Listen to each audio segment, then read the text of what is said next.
8:50 p.m., 11:15:25 usager. From the moment she stepped into the grand hall of the Alvarin mansion, everyone thought she didn't belong there, but no one expected her voice would stop time itself. And certainly no one expected the billionaire's son, Adrian Alvarin, the man who joked to the crowd, "Sing this Mozart piece and I'll marry you," to fall silent the moment the maid's daughter opened her mouth. But before that day ever happened, something much deeper had already begun. Amara had grown up in the servants' quarters at the back of the estate, raised by her mother Liana, who worked as a maid for the Alvarin family. Every morning she polished floors that reflected chandeliers worth more than their annual income, and every night she fell asleep to her mother's soft lullabies.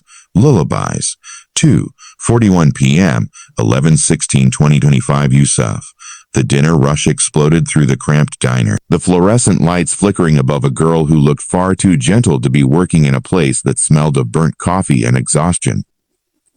To everyone, she was simply Leela Gray, a poor waitress in worn sneakers and thrift store jeans. But buried beneath that disguise was Leela Caldwell, billionaire heiress hiding from a world where people loved her money, but never her heart.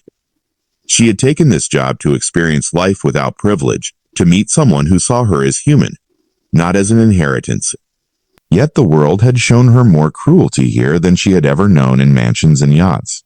Tonight would test her in ways she never expected. Everything changed when he walked in.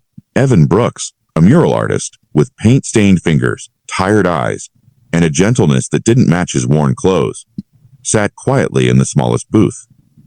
When she approached him, he whispered that he could only afford a coffee.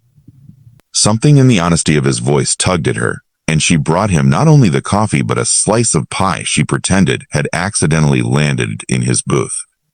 He laughed softly, a sound that warmed her more than anything wealth ever had. Over the next weeks, Evan became the bright spot in her shifts. He'd come by after work, sometimes leaving silly doodles on napkins, sunflowers, crooked smiley faces, the smallest gestures that somehow meant the world to her. But every day, the guilt grew.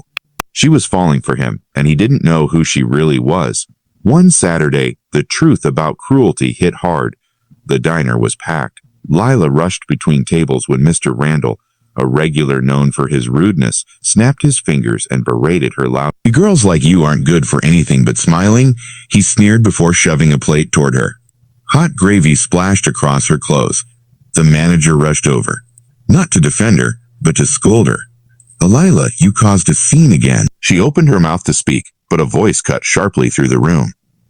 "Evan? Are you serious?" "She didn't do anything wrong," he shouted, stepping forward, face flushed with anger. The entire diner fell silent as he defended her, telling Mr. Randall he had no right to treat anyone like that. When the manager threatened to kick him out, Evan said, "Kindness is everyone's business." Those words carved themselves into her heart. After the shift, he walked her outside and told her she deserved better. She wanted to tell him everything right. Days later, she met Evan near a new mural he had spent his savings on, only to find her father standing there, cold and furious, telling Evan to erase it.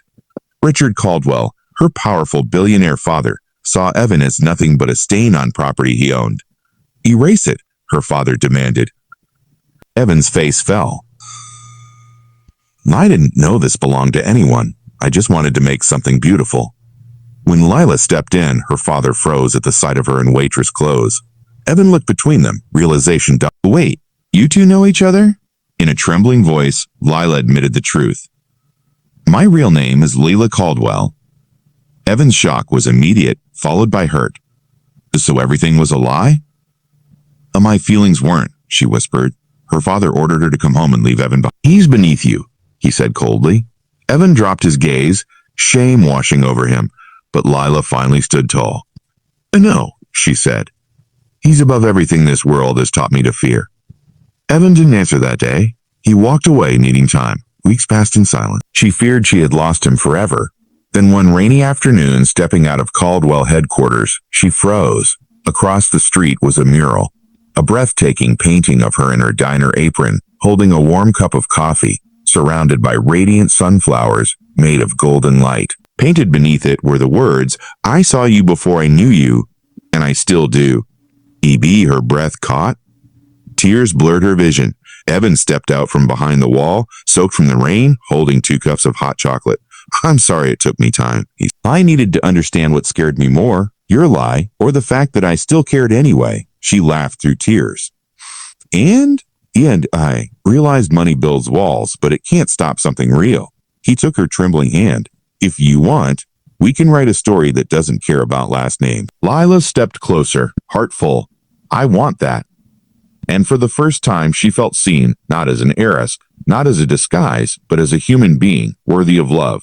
Sometimes the richest hearts belong to those with the least, and sometimes pretending to be poor is the only way to discover what truly makes us